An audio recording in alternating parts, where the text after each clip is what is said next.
ಮನುಷ್ಯ ಹೆಂಗ್ ಬೇಕಾದಂಗ್ ಬದುಕ್ಲಕ್ಕ ಹ್ಮ್ ಒಳ್ಳೆವನಾಗಿ ಬದುಕ್ಬೇಕು. ಹೌದು. ಈಗ ನೋಡು, ಹ್ಮ್ ಈಗ ನೀ ಅಂದಿ ಏನಂದಿ, ಒಳ್ಳೆವನಾಗಿದ್ರಪ್ಪ ಅಂದ್ರ ಹಿಂಗತ್ತಾರ, ಹ್ಮ್ ಕೆಟ್ಟವನಾಗಿದ್ರು ಹಂಗತ್ತಾರ. ನಾವ್ ಹೆಂಗ್ ಇರ್ಬೇಕಂತ ಕೇಳ್ದಿ. ಹ್ಮ್ ಒಳ್ಳೆವನಾಗಿ ಇರ್ಬೇಕು. ಹಾ, ಒಂದ್ ಮಾತು ಹೇಳ್ತೀನಿ, ಒಂದ್ 20,000 ರೂಪಾಯಿ ತೊಗೊಂಡು ಅರಿಬಿ ತಗೊಂಡಿರ್ತಿ, ಹಾ ಹೊಸ ಅರಿಬಿ ಇಟ್ಕೊಂಡಿರ್ತಿ. ಹೌದು. ಹೊಸ ಅರಿಬಿ ಉಟ್ಕೊಂಡು ಹೊರಗ್ ಹೊಂಟ್ಯಪ್ಪ ಅಂದ್ರ ಅದ್ರ ಮ್ಯಾಲ ಧೂಳ್ ಬೀಳ್ಬಾರ್ದಪ್ಪ ಅಂದ್ರ ಹೆಂಗ್ ಒಳ್ಳೇದೇ ಮತ್ತ. ಬೀಳದಿ? ಹೌದಲ್ಲ? ಹಂಗ ನಾವ್ ಒಳ್ಳೆಯವರಾಗಿದ್ರು ಕೂಡ ಕೆಟ್ಟವರಾಗಿದ್ರು ಕೂಡ ಬಯ್ಯಂಗ್ ಬಯ್ಯೋರೆ, ಹೋದ್ರಂಗ್ ಹೋದ್ರವ್ರೆ. ಆದ್ರೂ ನಾವು ಒಳ್ಳೆಯವರಾಗಿ ನ್ಯಾಯ ನೀತಿ ಧರ್ಮದ ಬದುಕಿದ್ವಿ. ಅದಲ್ಲಿ ಸುಮಾರು ಮಾಡಿ ಮೋಸ ಮಾಡಿ ಬದುಕಲ್ಕೈತೆ, ಪ್ರತಿ ಹೆಜ್ಜೆ ಸಹಿತ ಕಂಜಿಬೇಕಾಗ್ತದ.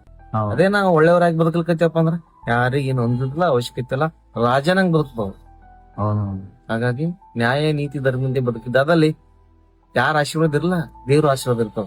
ನಾವು ಒಳ್ಳೆಯವ್ರು ಮಾಡ್ದಪ್ಪ ಅಂದ್ರೆ ಒಳ್ಳೆ ಮನುಷ್ಯ ನಮಗ್ ಒಳ್ಳೇದ್ ಮಾಡಲ್ಲ, ದೇವ್ರ ನಮಗ್ ಒಳ್ಳೇದ್ ಮಾಡ್ತಿರ್ತಾನ. ಒಂದ್ ಎಕ್ಸಾಂಪಲ್, ಒಂದು ಬಾಲ್ ತೊಗೊಂಡು ಯಾವ ದೃಷ್ಟಿಯಿಂದ ನಾವು ಗಾಡಿ ಹೊಡೆದಿರ್ತೀವಲ್ಲ, ಅದೇ ದೃಷ್ಟಿಯಿಂದ ಒಳ್ಳೆ ವಾಪಸ್ ನಮಗ್ ಬರ್ತದ. ಅದೇ ರೀತಿ ನಾವ್ ಏನು ಜೀವನದಾಗ ಏನ್ ಮಾಡಿರ್ತೀವಲ್ಲ, ಮುಂದಿನ ದಿನಮಾನಗಳಲ್ಲಿ ಅದ್ರ ಪ್ರತಿರೂಪನೇ ನಮ್ಗೆ ಒಳ್ಳೆ ವಾಪಸ್ ಬರ್ತದೆ ಅಷ್ಟೇ. ಓಕೆ.